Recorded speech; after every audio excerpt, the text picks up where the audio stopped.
સમગ્ર ગુજરાતમાં અત્યારે ચાંદીપુરા વાયરસનો નાના બાળકો ભોગ ભરી રહ્યા છે। આ વાયરસથી બાળકોના મોત પણ થઈ રહ્યા છે, જેને લઈને કેન્દ્ર સરકારની 4 ટીમો ગુજરાતમાં સર્વે કરી રહી છે। ત્યારે પુનાની એક ટીમ આજે બનાસકાંઠા પહોંચી હતી। પાલનપુરા વોર્ડ નંબર 2માં જ્યાં બાળકોનું મોત થયું તે વિસ્તારમાં બ્લડ સેમ્પલ અને મચ્છરોના સેમ્પલ લીધા હતા। ત્યારબાદ પુનાની ટીમે આઈસીયુમાં સારવાર હેઠળ બાળકોની પણ મુલાકાત લીધી અને તેમની વિગતો મેળવી હતી।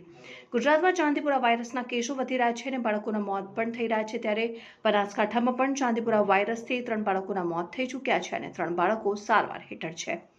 જોકે ચાંદીપુરા વાયરસની ગંભીરતાને પગલે કેન્દ્ર સરકારની 4 ટીમો ગુજરાતમાં સર્વે કરી રહી છે, જેના ભાગરૂપે પુનાની એક ટીમ હેલ્થ એક્સપર્ટ સાથે પાલનપુર આવી પહોંચી હતી અને પાલનપુરા વોર્ડ નંબર 2ના વિસ્તારમાં જે બાળકોનું મૃત્યુ થયું હતું તે વિસ્તારમાં સર્વે કર્યો હતો અને બ્લડ સેમ્પલ લીધા હતા અને મચ્છરોના પણ સેમ્પલ લીધા હતા। પુનાની આ ટીમ ડીસા સુઈગામ દાતા વિસ્તારમાં પણ સર્વે કરશે અને વિગતો મેળવશે અને તેના સેમ્પલ લેશે અને ચાંદીપુરા વાયરસને કઈ રીતે કાબૂમાં લઈ શકાય તેના પ્રયત્નો પણ કરશે।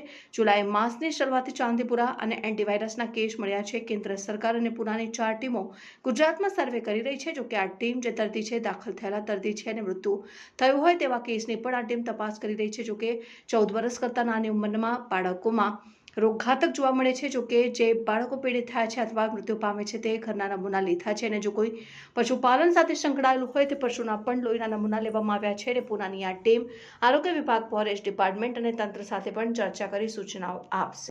સમગ્ર ગુજરાતની અંદર જુલાઈ માસની અંદર ચાંદીપુરા વાયરસથી થતા જે એન્કેફેલાઇટિસ થાય છે એના કેસો નોંધાવા પામેલા છે। ત્યારે બનાસકાંઠા જિલ્લાની અંદર એક્યુટ એન્કેફેલાઇટિસના 6 કેસ રિપોર્ટ થયેલા છે, જેમાંથી સેમ્પલ લેવામાં આવતા એક સેમ્પલ પોઝિટિવ આવેલ છે, 4 સેમ્પલ નેગેટિવ આવેલ છે, 1 સેમ્પલનું રિઝલ્ટ બાકી છે।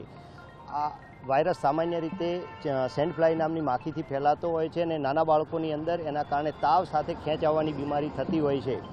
તો આ વાયરસના 1 સેમ્પલ પોઝિટિવ આવ્યું છે અને બીજા 4 સેમ્પલ નેગેટિવ આવ્યું છે। સાથે સાથે બીજા વાયરસની સાથે પણ આવી બીમારી થાય છે કે કેમ એ તપાસ અર્થે નેશનલ ઇન્સ્ટિટ્યૂટ ઓફ વાયરોલોજી પુનાની ટીમ અત્રે જિલ્લામાં આવેલી છે। એ આ જિલ્લામાં જે કંઈ કેસો રિપોર્ટ થવા પામેલા છે એ કેસોના ઘરની આજુબાજુ બીજા કેસ દર્દીઓના તેમજ એમના સગાઓના જે છે એમના સેમ્પલ લેવામાં આવશે।